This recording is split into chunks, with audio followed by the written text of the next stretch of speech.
comparing the number of Okay, that survivors person who damn didn't take a serious. transfusion to the number who Slut. did. If taking a transfusion led to Harlot. fewer success Hooker. cases, doctors wouldn't recommend it. Transfusions save lives, Prostitute. period.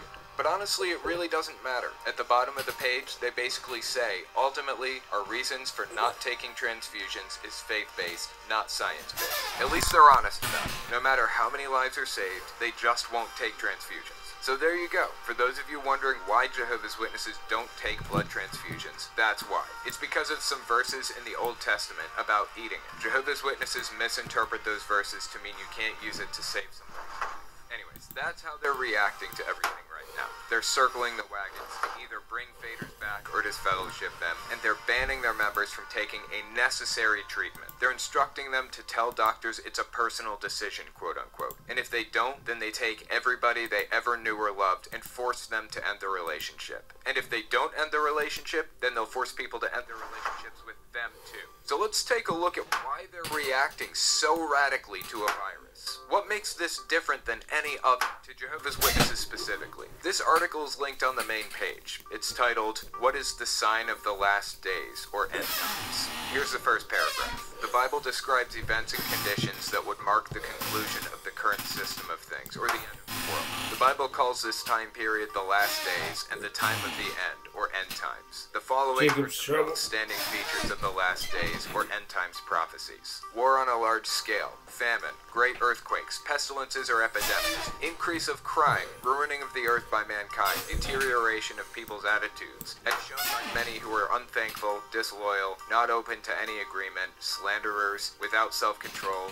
fierce, without love of goodness, betrayers, headstrong, and puffed up with pride. Obviously that last one is a quote from the Bible, 2 Timothy 3, 1-4. Next is breakdown of the family, with people who have no natural affection and children who are disobedient to parents. 2 Timothy 3, 2 and 3. No natural affection for family members. That's funny. Well, I guess it's more ironic than funny. Here we have a group of people who are forcing the members to stop talking to their friends and family. You can tell me all you want that it's their own personal choice and they aren't being forced, but you know as well as I do that's complete BS. Are there consequences for continuing the relationship? Yes. They'll disfellowship you too. If that's not having no natural affection, then I don't know what is. Okay, let's continue. Love of God growing cold in most people. Noteworthy displays of religious hypocrisy. Increased understanding of Bible prophecies, including those related to the last days. Global preaching of the good news of the kingdom. Widespread apathy, and even ridicule toward the evidence of the approaching end. The simultaneous fulfillment of all these prophecies,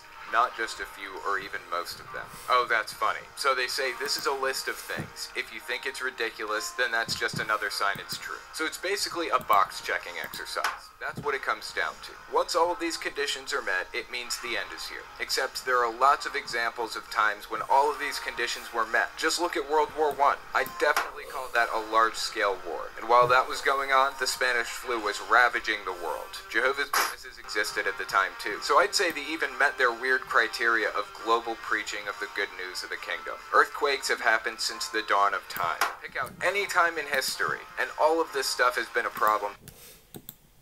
How's everyone doing today? This is going to be a very different video. I want to warn you straight away that I'm going to talk about some things in this video that could be potentially very triggering for some in regards to past trauma and things that could bring up some bad memories. So I just want to warn that ahead of time, and I kind of want to stress that this is not necessarily going to be a fun video.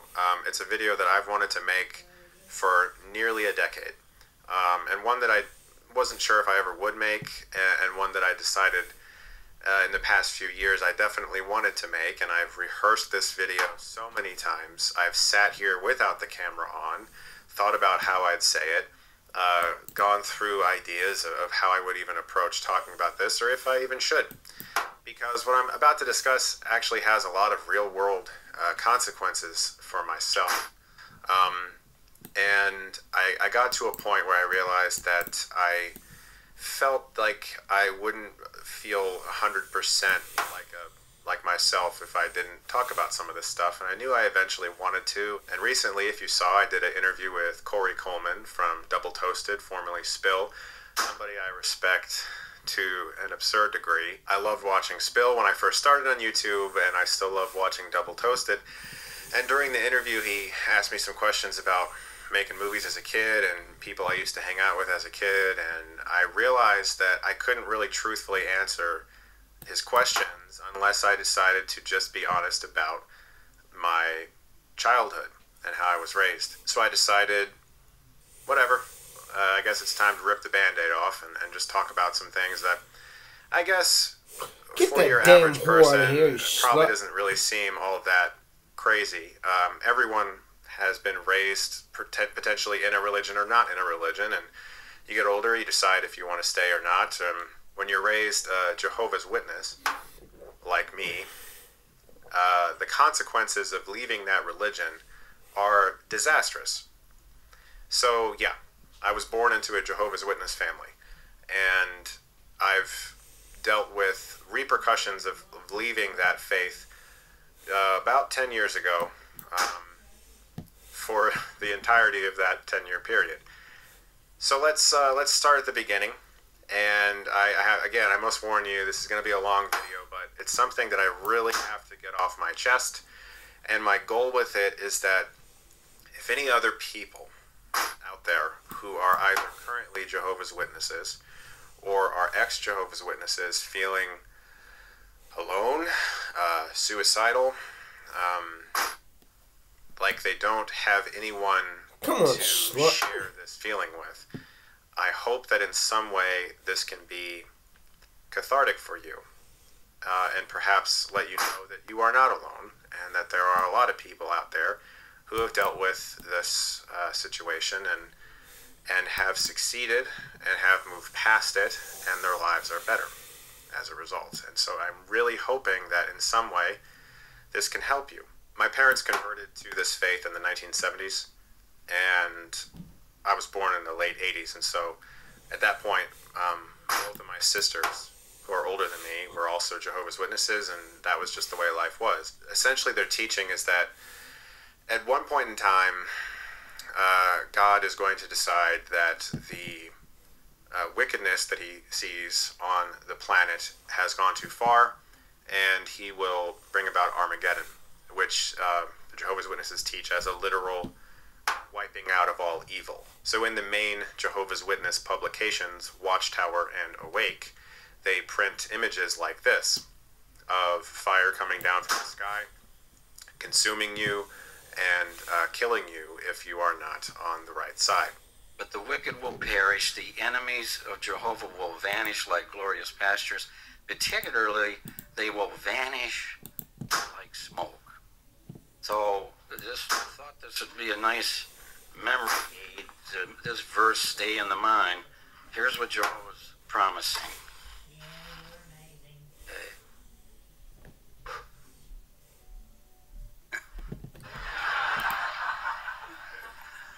That's Jehovah's enemies.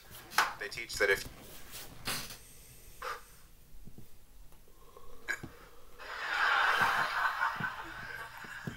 That's Jehovah's enemies. They teach that if you make it through Armageddon, that there will then be a paradise earth, a place where everyone lives in peace and harmony forever, with no sickness and no death. The animals live with you, lions and snakes, and it's all a perfect, harmonious existence. And that the only way to get to that everlasting life on earth is to be as sinless as possible. And the Jehovah's Witnesses are very strict about what is a sin and what isn't. Now, the Ten Commandments are pretty much obvious, but there's a lot of extra things that Jehovah's Witnesses teach as well that I was taught for most of my young life, and that is no smoking, no recreational drugs, premarital sex, even things like pornography or masturbation can get you ousted from the religion. And when I say ousted from the religion, I don't mean that they just say, like, you're not a Jehovah's Witness anymore, but that's okay. If you are what's called disfellowshipped, once you are baptized as a Jehovah's Witness, your Jehovah's Witness friends and family are not permitted to speak to you ever again. Even your parents, man, your brothers, your sisters, if they're Jehovah's Witnesses and you're disfellowshipped, say goodbye to your life.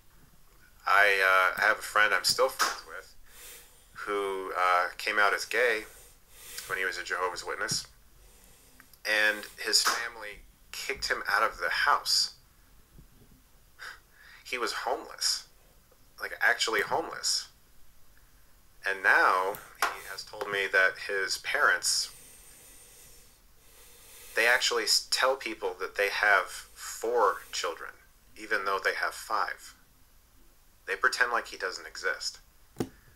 So the Jehovah's Witnesses are also very homophobic and obviously transphobic and phobic, anything phobic. You know, anything that's not exactly what they teach. There'll be many others who will come back, That was who fucking will have to stupid. abandon their former way of life. I was Fuck thinking, you. as an Look example, at his eyes. a homosexual. Now, this former homosexual comes back in the resurrection, and he really thought, and he was taught, and he came to believe that God accepted him with that lifestyle. Get ready But for your now damn he's going to checkmate. learn about Jehovah's moral standards. And he's going to learn that Jehovah will not lower his I standard to fucked accommodate his. us. Ho! We have to come up to Jehovah's standard. Will he change? Will he adjust? It'll be up to him. But you, brothers and sisters, will help such ones to enjoy life eternal. All must learn to walk in Jehovah's righteous ways and willingly choose to do so. The consequences of even me making this video will likely result in my father never speaking to me again. Because even though I left this organization 10 years ago, I was never officially Fuck the Jehovah's disfellowshipped. Witnesses.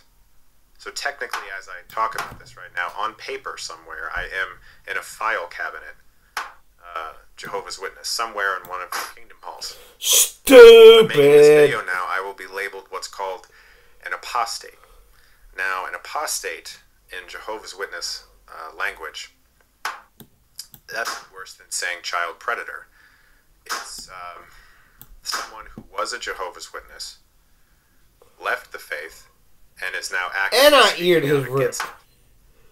That's known as apostasy, and I will be disfellowshipped for talking about this, I'm sure. And my father will have to choose whether or not he wants to speak to me ever again, and knowing him, he won't. You know, I know this sounds crazy to the average person, but if you have ever been a Jehovah's Witness before or know anyone who is, this is everyday life. The apostates and the enemies of Jehovah would say, that's gruesome, that's despicable. You teach your people these things? No, God teaches his people these things. This is what he's foretelling.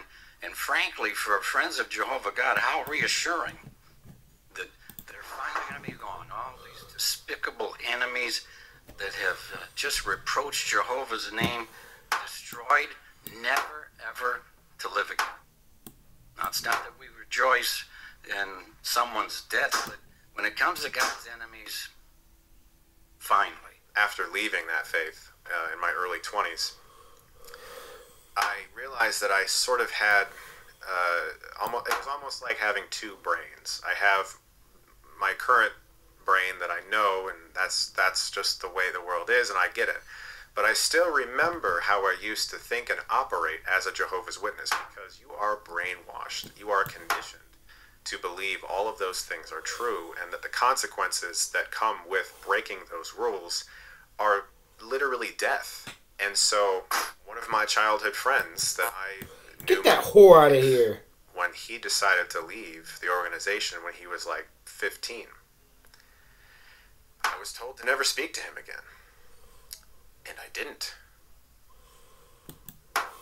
I mean, this is somebody that I hung out with every week. That I saw, you know, 2-3 times a week. We spent the night at each Sucker. other's houses, played games, legitimately like a real blood relative. Never spoke to him again until, of course, I left the faith and we reconnected, and now we're great. We talk all the time, and it's beautiful. But for like a 5-6 year period before I left, I never spoke to him.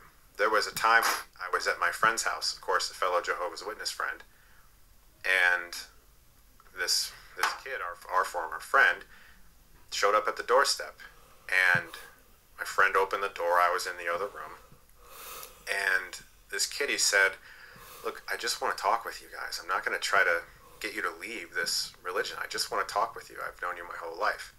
And my friend at the door to him, this person we've seen so many times over the course of our life, said, "We can't talk to you because you're no longer one of us," and just shut the door. Didn't see him for 6-7 years. That was normal. And so when I say that me making this video will make my father or perhaps a few other members of my family react in a certain way, I know that's true because I did it to people too. And I'm endlessly ashamed about that. Part of the reason I wanted to talk about this was just to get a lot of that off my chest. So as a kid, I was taught all these things, and I went door to door and preached the good news, knocking on people's doors, trying to start Bible studies with people. I was encouraged to tell everyone at school that I was a Jehovah's Witness, and I did. So you can imagine how that went. You know, I've talked in the past about not being popular at school, and it wasn't just because I was a nerd. It was also because everybody knew I was a Jehovah's Witness, and they made me a target because of that. Damn. One specific example I remember, the kid at a lunch table, he said that if I ever showed up on his doorstep, he would get his dad's shotgun. And the whole table just starts laughing, and it was like hilarious to everybody. But that was a normal thing, to be taunted in that way. So I also want to reiterate that if anybody watching, and I know that I have followers who are Jehovah's Witnesses and who are happy being Jehovah's Witnesses, my goal with this video is not to say, shame on you, you shouldn't do that. I know what a crisis of faith feels like, and I know how hard that was to realize that I was doing something stupid. I'm not trying to force that on you. So please don't think that. But that was a normal occurrence. And that is because I was told to tell everyone the good news about Jehovah. So I did. I got very into being a Jehovah's Witness as a kid. You know, I didn't know what else life could be. When you're raised in a bubble like that, the only people you associate with are other Jehovah's Witnesses. You're not allowed to associate with anyone outside of that religion. They even have a term for it. Anyone who's not a Jehovah's Witness is known as a worldly person to Jehovah's Witnesses. And they act as if they're very inclusive. They're the least inclusive faith. Not only, as I already said, are they homophobic and everything phobic, they have a name for people who aren't Jehovah's Witnesses. And it sort of creates this toxic feeling of superiority in your head, like you're better than everyone else, or that people are below you in some way, like they don't have a relationship with God like you do. It's honestly terrifying. And really the scariest part about being a Jehovah's Witness is that they have sort of a biblical in their heads justification for acting that way. They're told from talks from the platform at the Kinston Hall, which is basically church. They're told from Stupid that the Jehovah's Witness leaders publish that type of conduct is good and that's acceptable, and that means that you're doing something that God appreciates. Ousting people, shunning people, ostracizing victims of real terrible acts that are crimes even. I mean, if you look at what's going on in Australia has made a lot of leeway legally against Jehovah's Witnesses, and the fact that they have covered up years and years and years of child sex abuse. Kiss that damn Absolutely night, true. Trust me. So if you're not satisfied that this person will not offend again, then you won't reprove. You'll disfellowship. Yes. And Kiss when the my person's dick. disfellowshipped, they then can still attend meetings and so on, but under I'm some fucking restrictions, pissed. etc. Oh! Under a lot of restrictions, and members of the congregation cannot associate with them. Okay, this socially. sucks.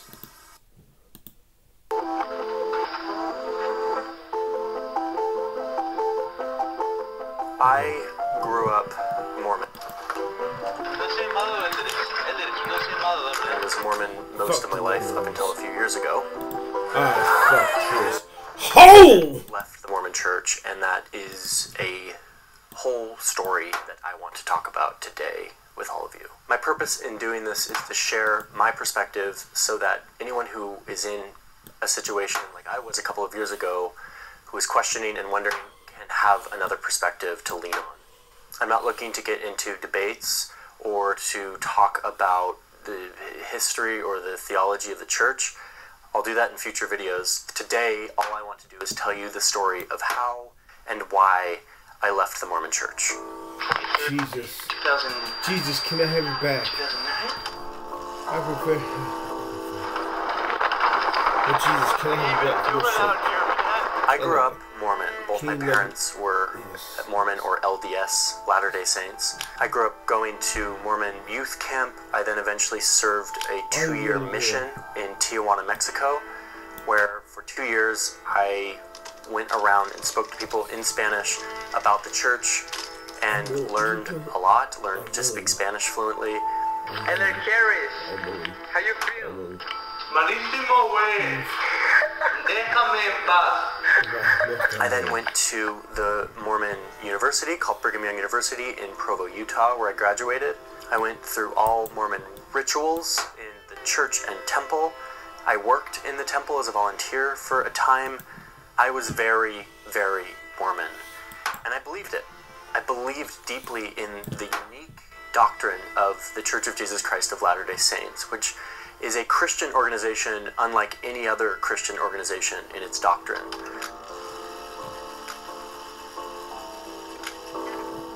The story of how I decided to leave this really begins with the birth of my son.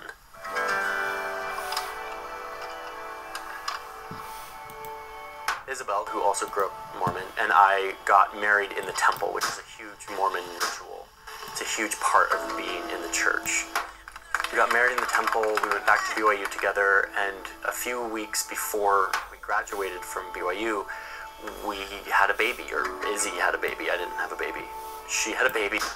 Then we took finals and graduated like literally 2 weeks later.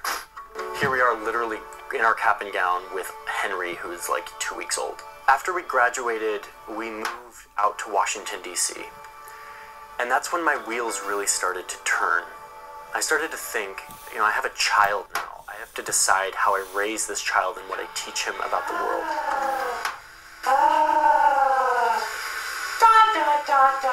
I think having Henry really made me wonder and think about how I should teach him about the world. I'd grown up with this firm conviction of the LDS doctrine and its beliefs about the world, which are very specific and very peculiar. And I really started to question, is this what I want to teach my son? And the answer initially was yes. I want to teach him everything that I know about this faith, because I really believed it. So we're moving out to Washington, D.C., and I realized that if I'm going to teach this to my son, I need to double down on my faith. I need to go deeper than I ever have and really, really establish a strong foundation and conviction around this doctrine. I had one, but I knew it needed to be stronger if I was going to teach my son this. One of the things I loved about Mormon doctrine at the time was that there was always a push to ask God if it was true. Not to trust any people or any organization, but to like get on your knees and say, God, is this true? Is this church actually real? Is this all of the things that they say actually fucking pissed. real? I had kind of taken advantage of that promise before, but never really. I'd always been in a setting of pressure, whether it was my home as a kid, or my mission, or BYU. In other words, there was always an incentive to believe. So I'd never really been in a situation where I could truly ask this question and not feel like there was some price to pay if I decided I didn't believe. Being in Washington, D.C. with my child out on my own in the workforce was my opportunity. So I spent an entire year reading the Book of Mormon, going to church. I had a responsibility at church that I was putting a lot of work into, and praying every morning and every night for some sort of conviction. I said, I am more earnest and sincere than I've ever been about this. I'm willing to listen to any answer. I just need an answer. I spent a year doing this. A year. It's a long time. And then I remember this day, I was biking into Washington, D.C. On a sunny, spring day, and it just hit me in some really strong way that, no, this isn't working. I've put in the years of asking and the effort towards making this work, and it wasn't working. This isn't true for me. And like a switch, just so much came out of me, and I quickly decided that I was done.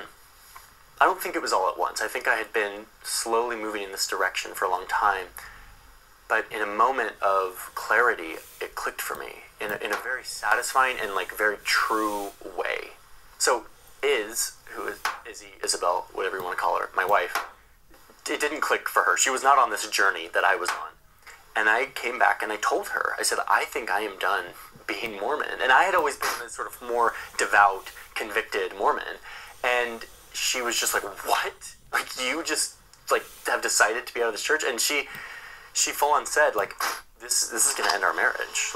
You can't just leave the church. And I just told her, I said, this is where I stand and this is what I feel. And I felt very strongly about it. Luckily, soon enough, Izzy was on her own path of reconciling her thoughts about the church, her qualms with the church, and soon she would join me in this path towards leaving the church. Now, I call it a path because that's exactly what it is. Leaving any Orthodox religion is not easy. There are layers and layers of psychological and cultural conditioning that you don't even realize is there until you start to peel it back.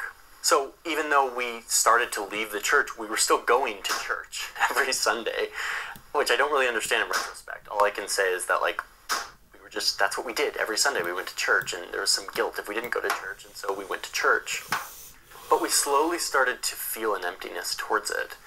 And over the course of 6 months, we finally decided to stop going to church. My behavior didn't change all of a sudden.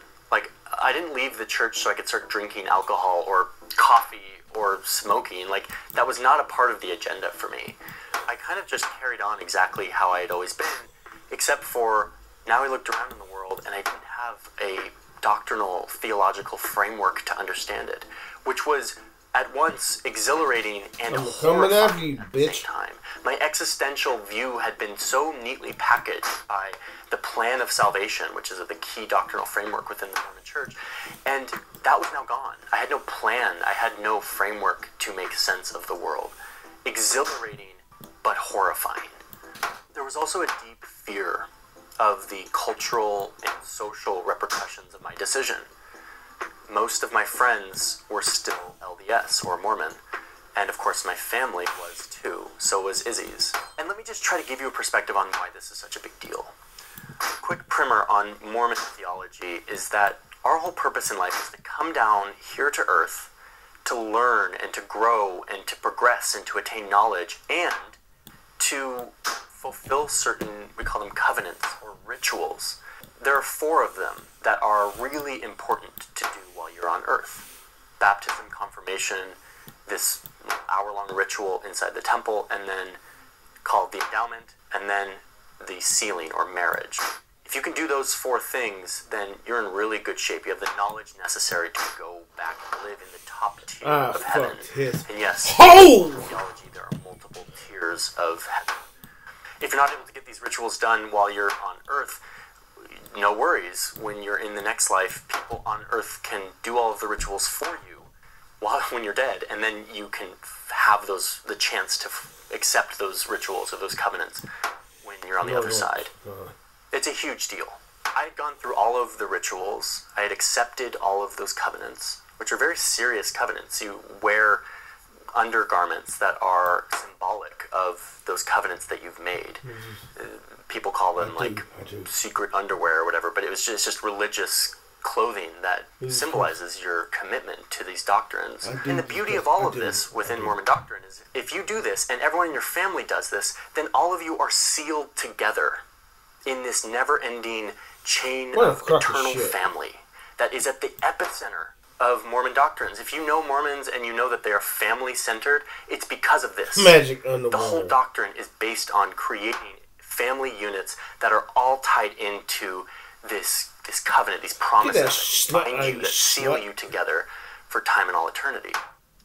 If you've accepted those covenants and then you leave, you break away, you reject those covenants, you take off your garments, you say, I'm done with this, that's a pretty big deal within the LDS framework. You are no longer able to be with your family in the celestial glory of the top tier of heaven. So if you believe that, and you're a parent, and you see your child rejecting those covenants, rejecting that eternal sealing to the family, you're basically seeing your child go away, and you feel like you're losing them. So, unsurprisingly, people leaving the Mormon Church creates a huge upset within families, like many other religions. It's not just an insular cultural experience. It is a deeply held doctrinal, theological belief that if you leave the church, there are major consequences. Luckily, I had parents who, by the time I told them that I was leaving the church, were very open and loving and accepting of my decision. Certainly it was hurtful for them, but they did not project that onto me in any way that made me feel ostracized. Unfortunately, that is not the case for a lot of my friends, a lot of other people who have left the church. But even still, with parents who were accepting and loving despite my decision, I still had years of purging and processing to do. Something that continues to this day, now 4 or 5 years later. What I didn't realize is that I had internalized a lot of assumptions of shame and guilt and fear and judgment that I didn't even realize I had. And for the years following leaving the church, it was a process of slowly purging and peeling back and processing those things. I went through the Mr. Nice Guy phase, which is a very common thing for people who leave the LDS church, which is like, I'm just leaving the church, nice and peaceful, I'm going to not be mean, I'm not going to be spiteful towards the church, because in the church, when you're in it, there's sort of this like archetype of the spiteful, angry, anti-Mormon who goes out and spreads lies about the church, and they're just offended and angry, and I didn't want to be that person. I didn't want to be that archetype. And so I tried to maintain very cordial relationships with everybody. I tried to be super nice, like, the church was really great for me, and yet I just, disagreed with it, so I walked away. I went through that phase for a couple of years.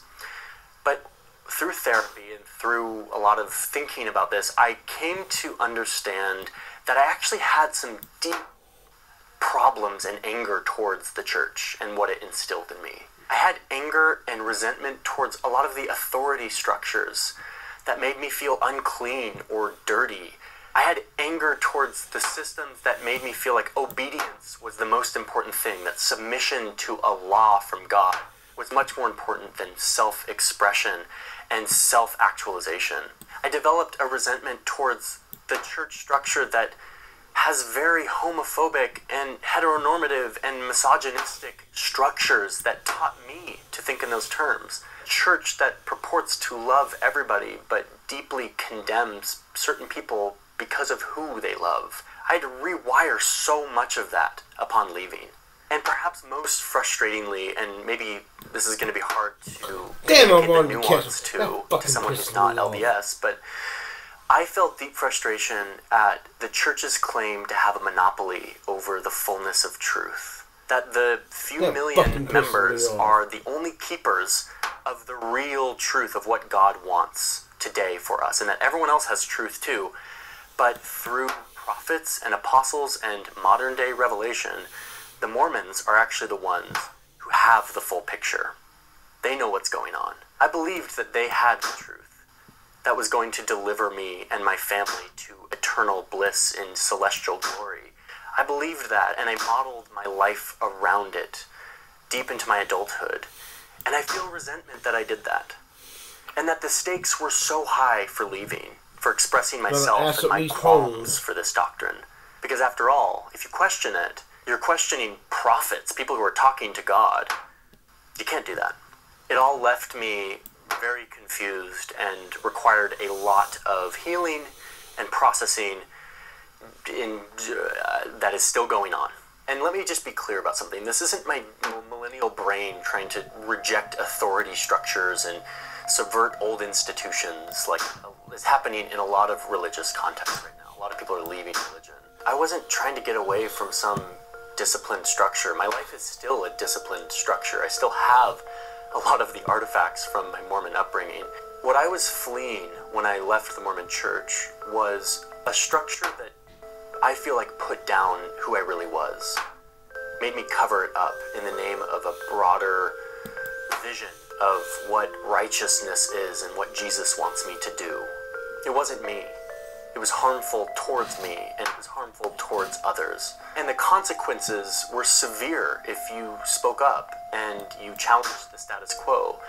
The culture is not one of discourse and debate. It's one of obedience.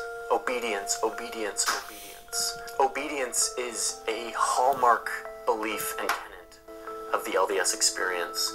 And as a member, you feel it. Leaving the church is painful. Socially, mentally, you experience a cost for doing so. And if you're in that situation now, which I know some of those watching are, where you know that your family and your peers will think differently of you if you decide to leave, just know that it's a lot better on the other side. If you choose yourself and you choose your personal experience and your personal expression and you honor that, as opposed to honoring the fear of obedience, there's some years of pain and adjustment, but there is a sense of freedom on the other side. This is uncomfortable for me to say. Even right now, I'm imagining whether it's family or friends who are still active believers in the church watching this, I can feel that discomfort, even now, years later, of what are they thinking of me making this video and effectively talking to others who might be in the church and telling them to leave.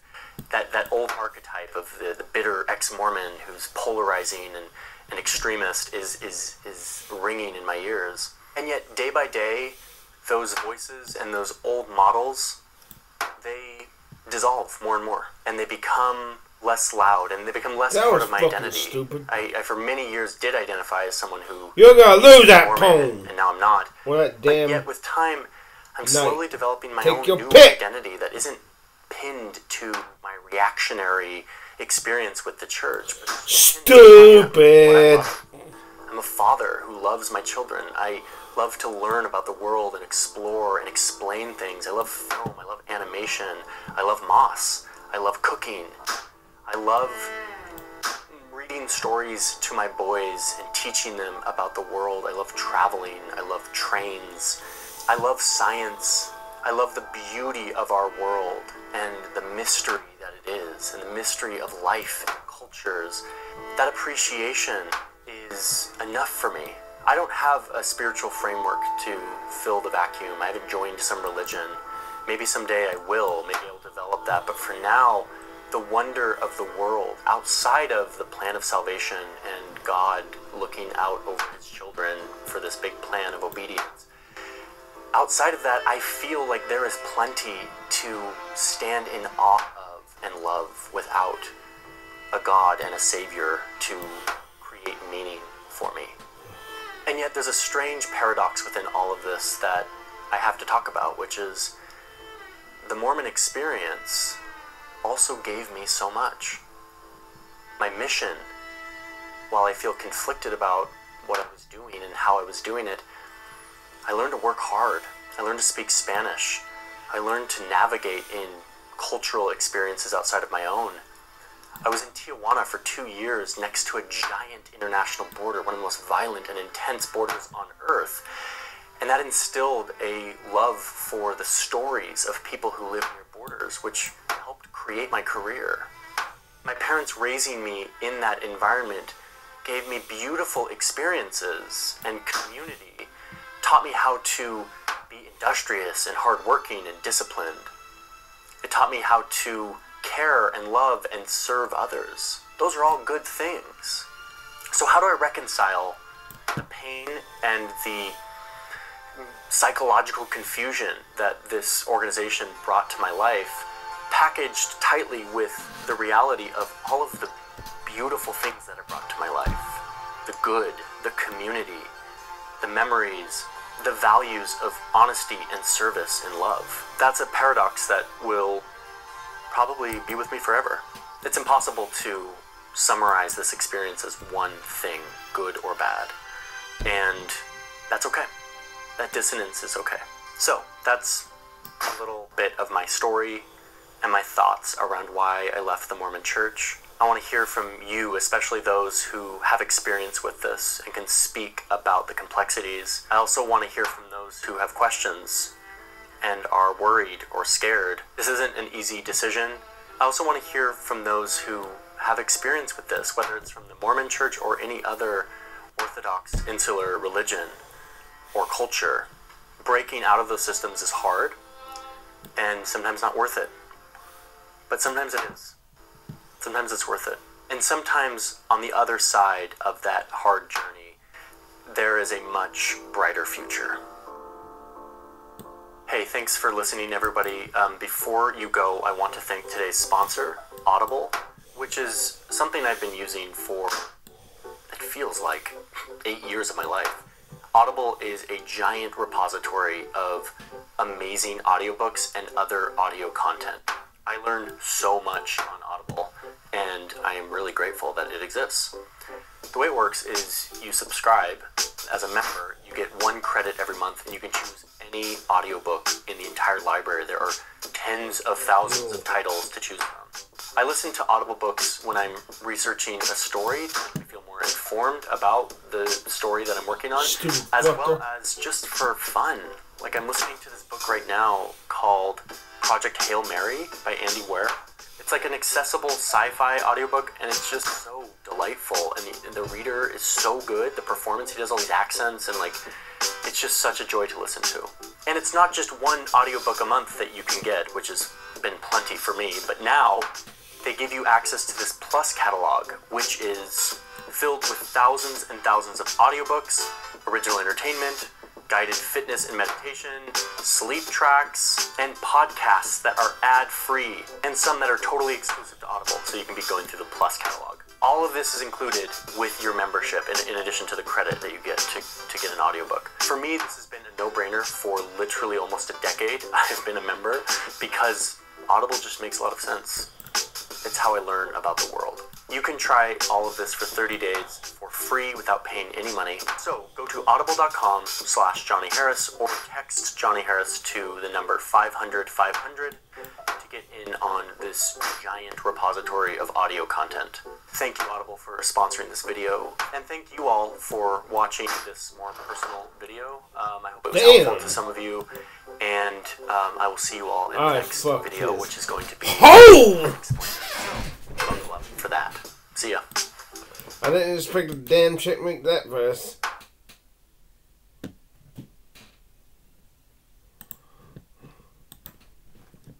I've been getting a lot of fan art lately, so I wanted to shout some of it out. I'm going to display a piece of fan art in the corner of each video.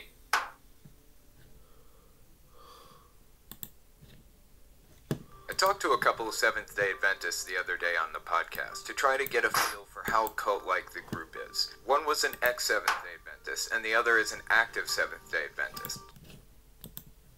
I've talked about Kent Hovind a few times in the past, but I don't know if I've ever done a full deep dive into who he is. And I tell people right up front that I believe the Bible is the infallible, inspired, inerrant word of the living God.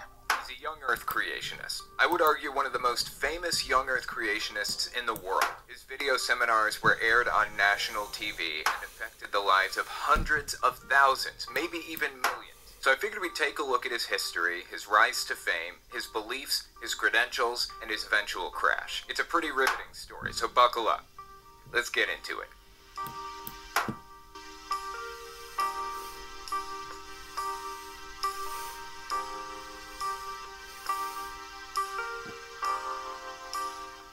Kent Hovind was born in 1953. When Kent was 16 in 1969, he became a born-again Christian in the IFB, the Independent Fundamentalist Baptist.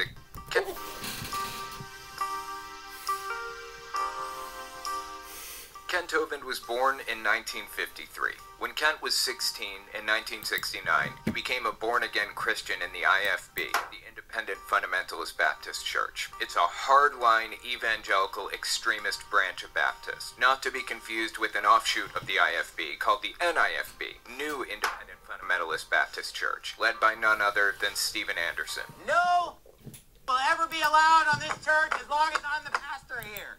Never!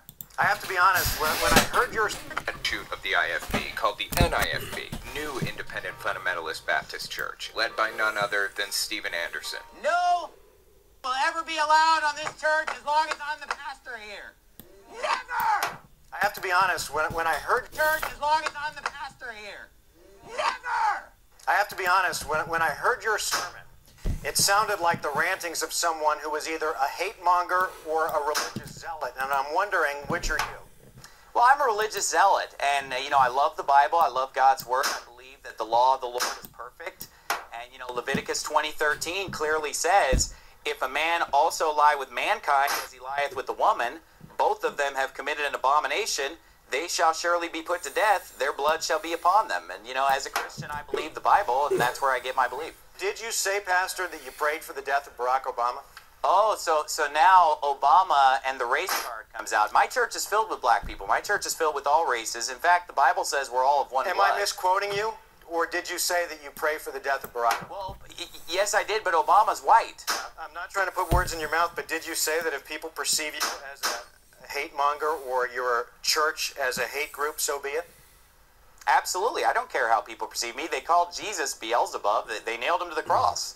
And Jesus said that they hated him because he testified of their works, that their works were evil. That's what I'm doing. That's why they hate me. But that's another story for another day. Anyways, he graduated from East Peoria Community High School in East Peoria, Illinois in 1971. Information on his early years and who his parents were is hard to come by and not particularly reliable, though it's something I'd usually include in these types of deep dives, so I guess I have no choice but to leave it out. In 1973, at the age of 20, he married his now ex-wife, Jo, and they started a family. His son, Eric Hovind, plays an important role in his story. We'll get to him in a little bit. After high school, he went to Illinois Central College and then met his wife, Jo, and they started a family. His son, Eric Hovind, plays an important role in his story. We'll get to him in a little bit. After high school, he went to Illinois Central College and then transferred to an unaccredited school called Midwestern Baptist College in 1972. Not the last time he'd attend a college with unrecognized accreditation. He received a Bachelor in Religious Education in 1974. I have to wonder if this school provided a well-rounded education.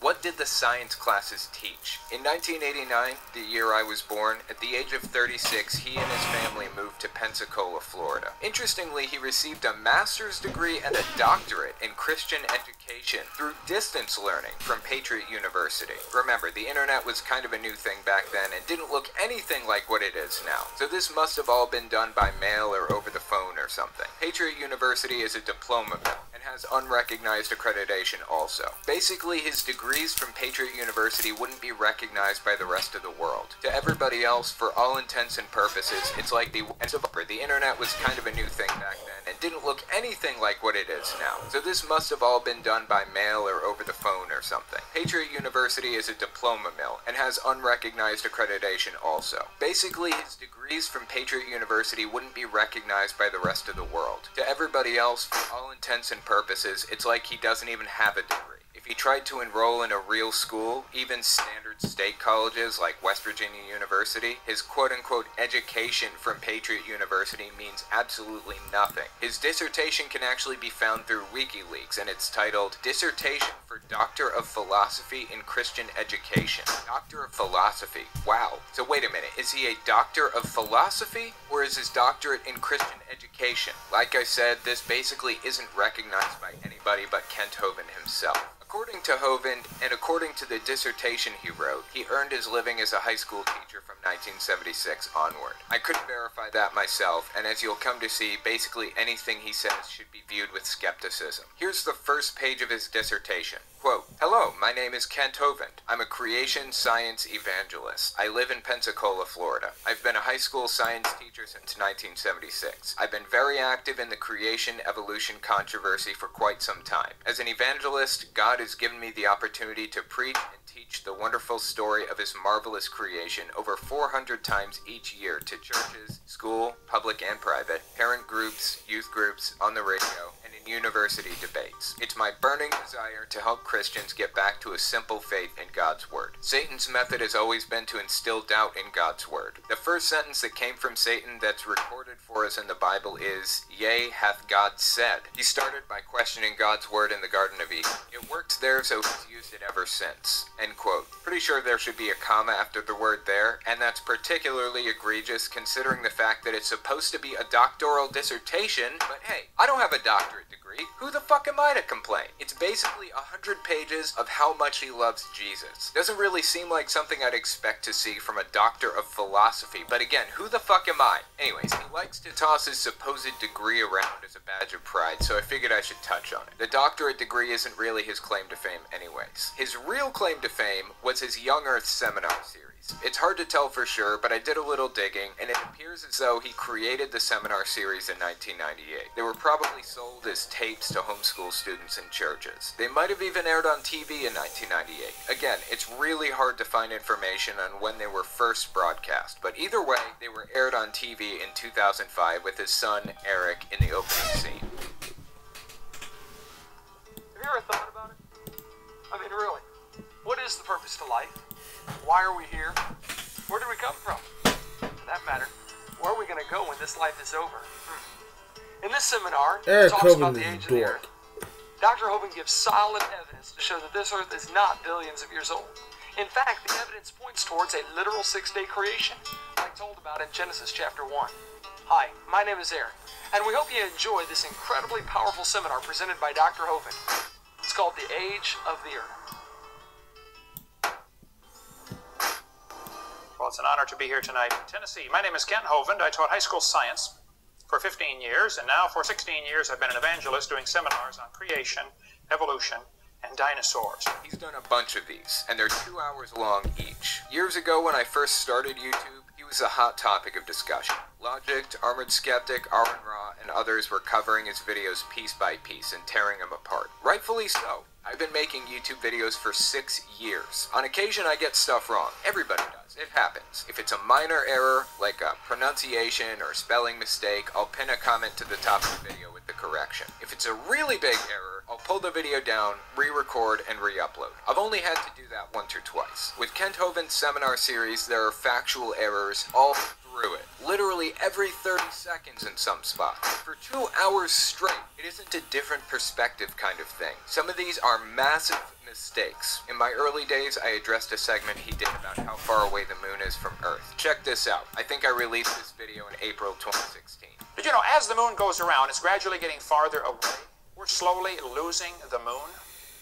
It's only a couple inches a year, about 3 inches a year, so it's no big deal. Nothing to worry about. Well, if you bring the moon in closer, you start to create a problem, because the moon causes the tides. Well, if you brought the moon in closer, the tides would be higher because of a law known as the inverse square law.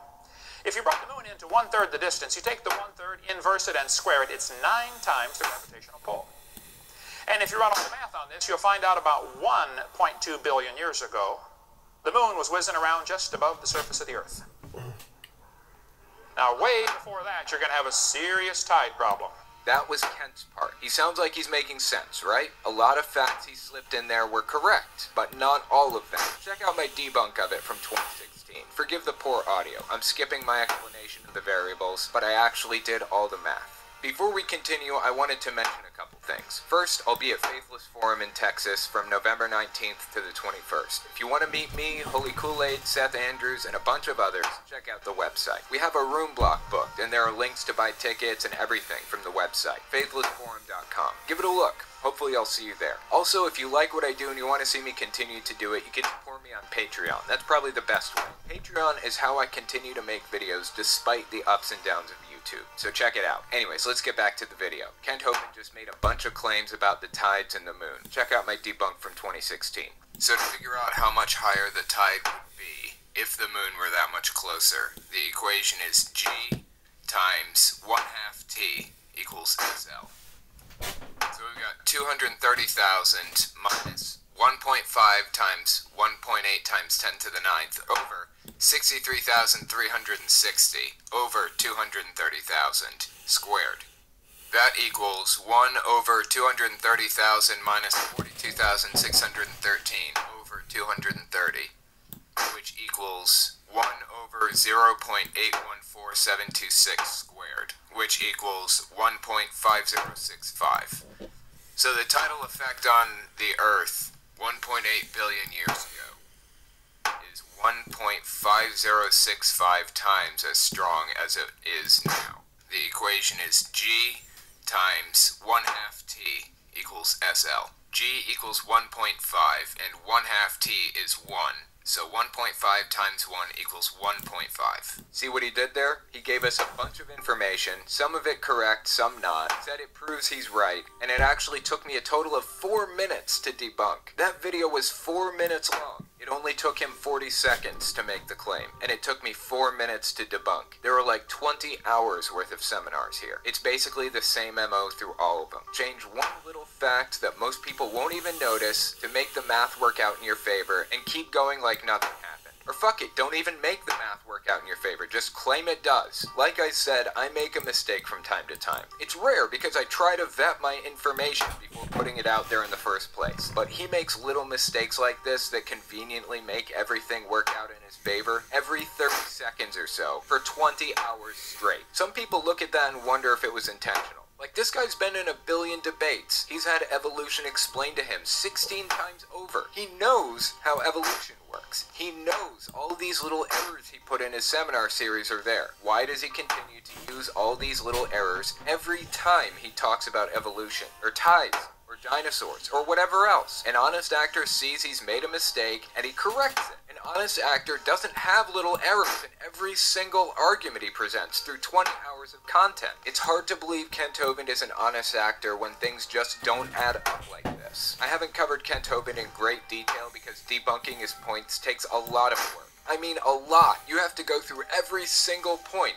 add up all the math, check and recheck everything. He says the moon moves away at about 1.5 inches per year. Is that accurate? You need to check. He says the tides are affected by this much. Is that true? He says you use the inverse square law for this. Is that right? You honestly have no idea which thing he's lying about. It could be all of it, or it could be none of it. It takes a massive amount of work to break it all down point by point. Does a fantastic job. So I decided that wasn't really my thing when my YouTube career was young. I decided Aronra had it in the bag. My thing would be meta-analysis, understanding why he thinks the way he thinks, and how to break his followers out of it. So I went through every single video he put out, from beginning to end, to find cohesion between his beliefs. 20 hours worth of video. I sat there for days just listening to this guy talk, and as far as I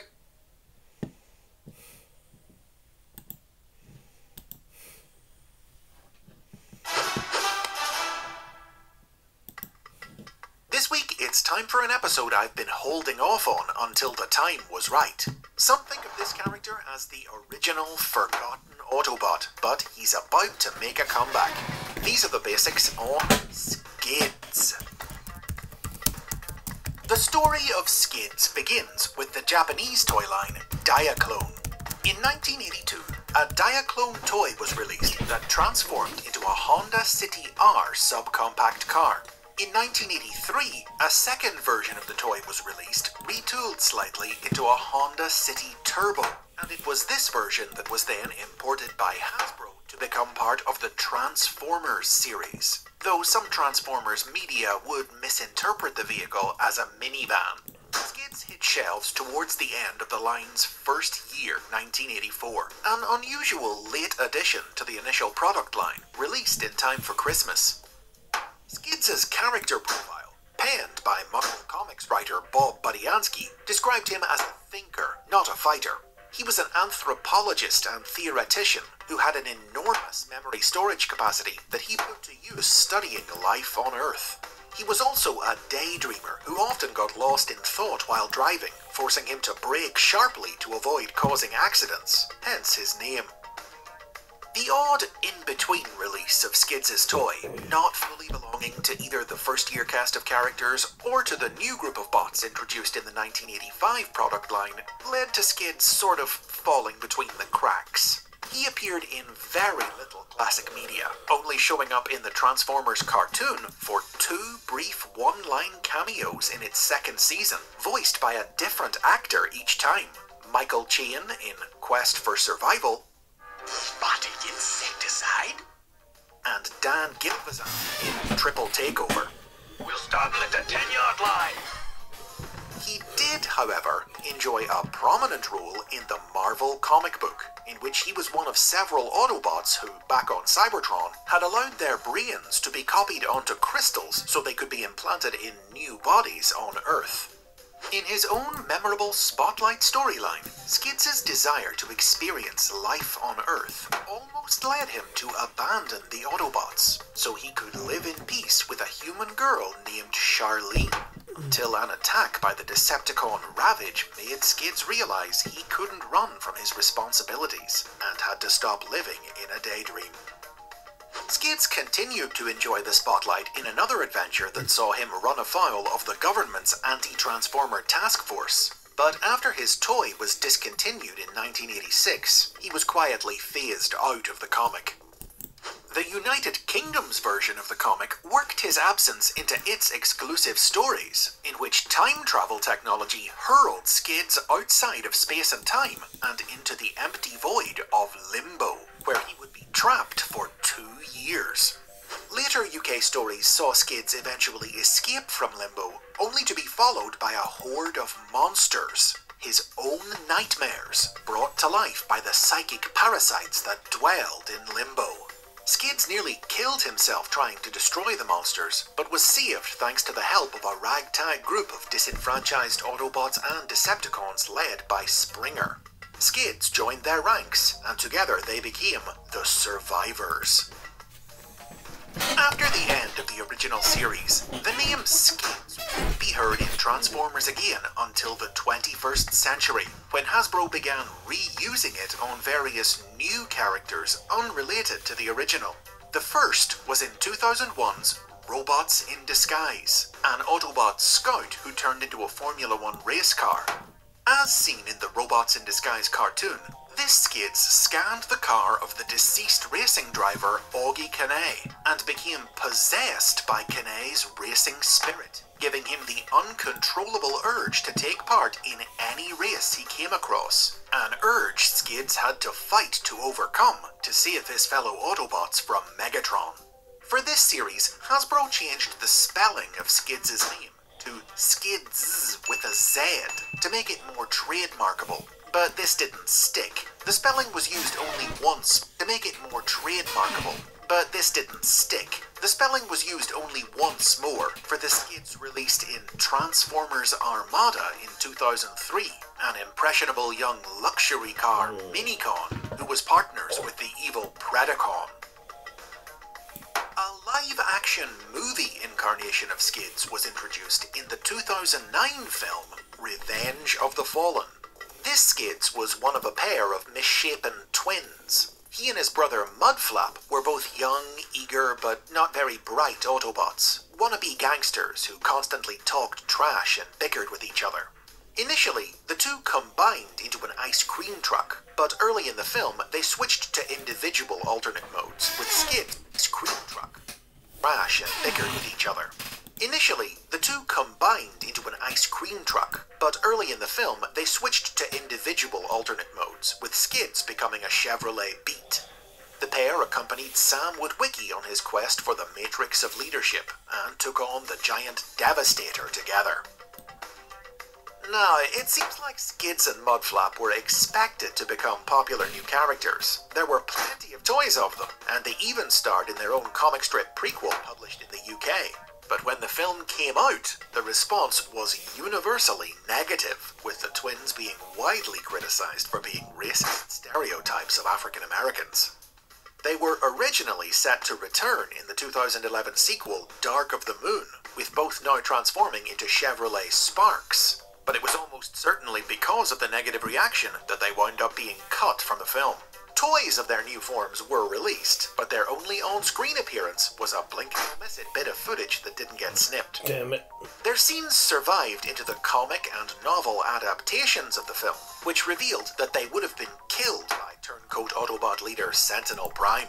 10 years on, the twins' pronounced absence from all subsequent movie media, including even the comprehensive studio series toy line, makes it look like this is a Skids we're not going to see again anytime soon. Now, as for the original Skids, his near-total absence from the original cartoon has earned him a reputation as this obscure, forgotten character, but that's not really that true.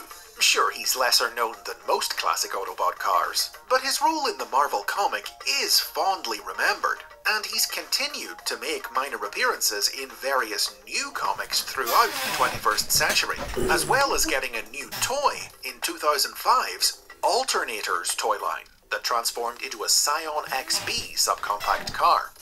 In Japan, his original toy and the original Honda City R figure were released in an exclusive 2-pack from Million Publishing in 2009, recolored to look like Skids and Mudflap from Revenge of the Fallen. The green figure was Skids, clad in a new armor that allowed him to travel between dimensions, while the red one was Screech, an alternate version of Skids from another universe. The pair traveled dimensions together, searching for the lost Screech's home world, and working as quantum operatives, keeping peace in the multiverse. But it was in 2012 that Skids got his biggest role yet, as a main cast member in the IDW Publishing comic book More Than Meets the Eye. This series put a new spin on the massive memory capacity mentioned in Skids' original profile, depicting him as a super learner, able to quickly and easily master a huge number of skills. Ironically, when he was introduced into the comic, a botched mission had left Skids with amnesia, and with no memories of his old life, he decided to reinvent himself as a devil-may-care adventurer, joining the crew of the starship Lost Light, and becoming good friends with quantum mechanic Nautica. In time, it was revealed that Skids' lost memories included horrific experiences in the Decepticon prison camp Grindcore during the war, but he was able to use those memories to give his crewmates a fighting chance when they were facing death at the hands of the Decepticon Justice Division. He insisted that neuroscientist Chrome Dome reawaken his buried memories, causing a trauma so great that it essentially caused Skids' spark to explode, killing him, but releasing an energy wave that supercharged his friends and allowed them to fight back. Skids' role in IDW's comics earned him serious popularity with a whole new generation of fans, and led to the release of a new toy in the Transformers Generations toy line in 2013, based on his unique design from the comics. This figure would also be released in the Japanese Transformers Legends toy line in 2016, packed with manga that continued the story of Skids' Japanese adventures hopping across dimensions. Though things got a little quiet for Skids again after that, as we near the end of 2021, his star's on the rise once more, with the upcoming release of both a high-end collector targeted figure in the Masterpiece toy line, and a new toy in 2022's Transformers Legacy, both based directly on the original, proving that while some might consider him obscure and forgotten, to others, Skids will always be remembered. And those are the basics on Skids. It's only fitting that you share your memories of him in the comments. For more Transformers history and lore like this, don't forget to subscribe, and make sure you're remembered by getting your name in the credits when you support the show on Patreon.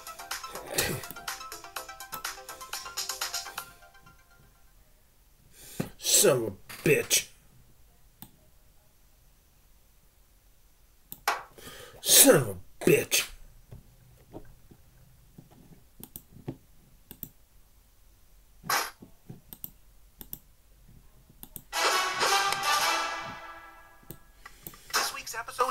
sponsored by Collecticon Toys, and they don't come much bigger than this one. The Chaos Bringer, the World Eater, the Monster Planet, Unicron. Unicron was created as the arch-villain of 1986's The Transformers the Movie, a giant transforming metal planet that sought to devour all life in the universe. Possessed of vast cosmic powers, often used to empower lesser beings who would serve him as his heralds, Unicron's only weakness was the Autobot Matrix of Leadership. Known during production first as simply the Entity, and then later Jastor before his name was finalized, Unicron was, like the rest of the movie's new characters, designed by artist Floro Deary. Prototypes for a Unicron toy were created based on Deary's artwork, but the figure was ultimately scrapped and never saw release. Set in the year 2005, the movie saw Unicron set his sights on consuming the Transformers' homeworld, Cybertron.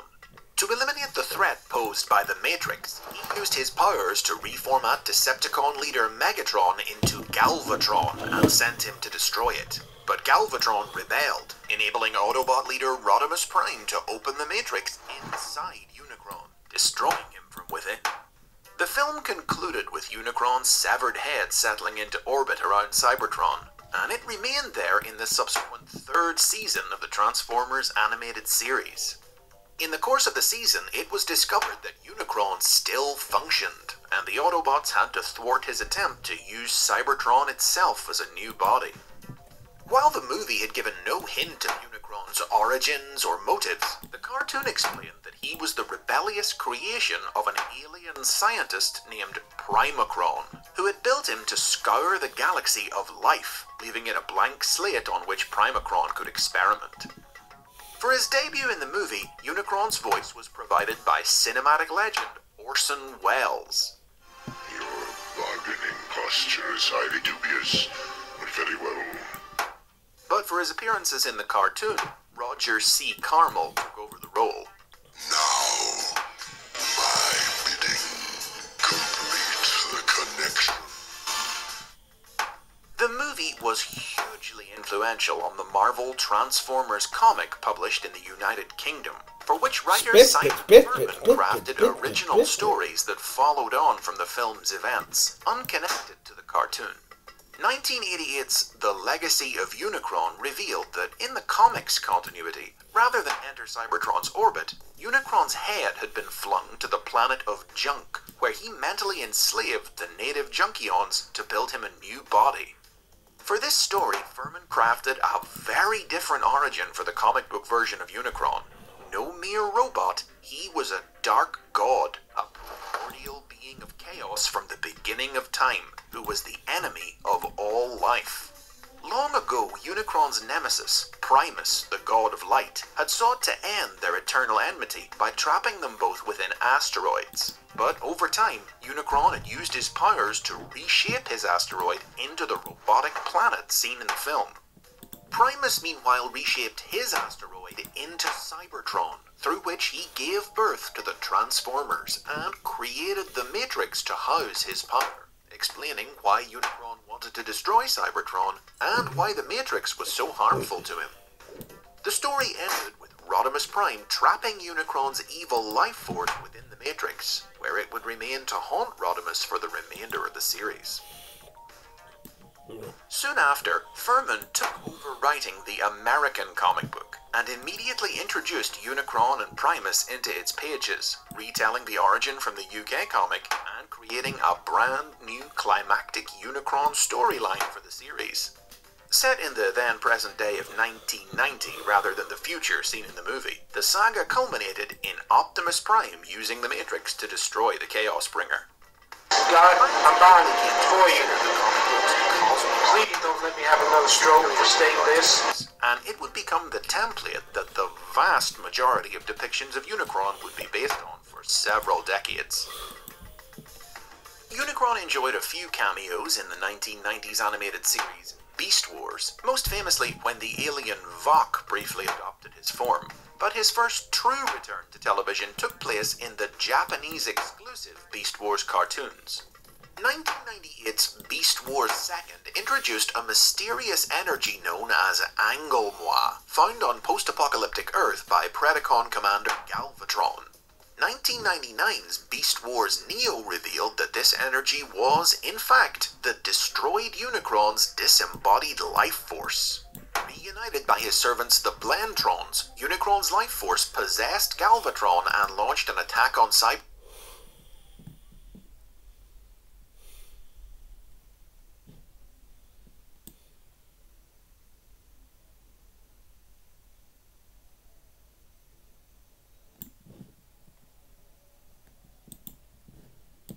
Hey, do you know about the caste system of Cybertron during the Age of Rust? You won't if you only watch Transformers Prime, and that is why you wouldn't understand the Decepticon cause. Aren't the Decepticons just a bunch of evil Cybertronians trying to conquer worlds? Not at all. Did you know that outside of Transformers Prime, there are books and comics that expand the universe and tell you about Cybertron's past? Now then, Transformers Prime references the material, but you, the viewer, will never get the full picture unless you know the background lore.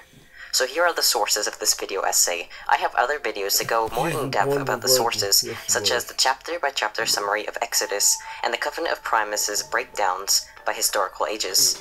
The Covenant of Primus is the lore book for Transformers Prime. We will take quotes from The Age of Rust and Earthfall, the section on D16. Then there is Exodus, the first novel connected to Transformers Prime that covers Optimus and Megatron's past, how the war began, and why most Cybertronians left Cybertron. Chapters 1 to 15. There are 2 more novels, but they aren't relevant for today's topic, except for one quote in Retribution. Despite growing up with a picture of Noah's Ark on my bedroom wall, I would go 25 years of my life without ever studying the story's historicity. That was until one particular day, when my dad recommended that for my next public talk, I take a look at that outline, "The Flood of Noah's Day has meaning for us." A talk in which the #1 objective is to convince the audience that the flood was a real historical event. Over the next couple of months, I would go on to research every single drop of evidence put forward to support the Bible story as being historically true. I would then reread the Bible account and address very important questions that had popped up into my mind over the process. A process of which optimism turned to skepticism, turned to mental despair. How through isolating and dissecting just one Bible story sent the infallibility of the entire Bible crashing down. Russian COVID is no longer one of Jehovah's Witnesses.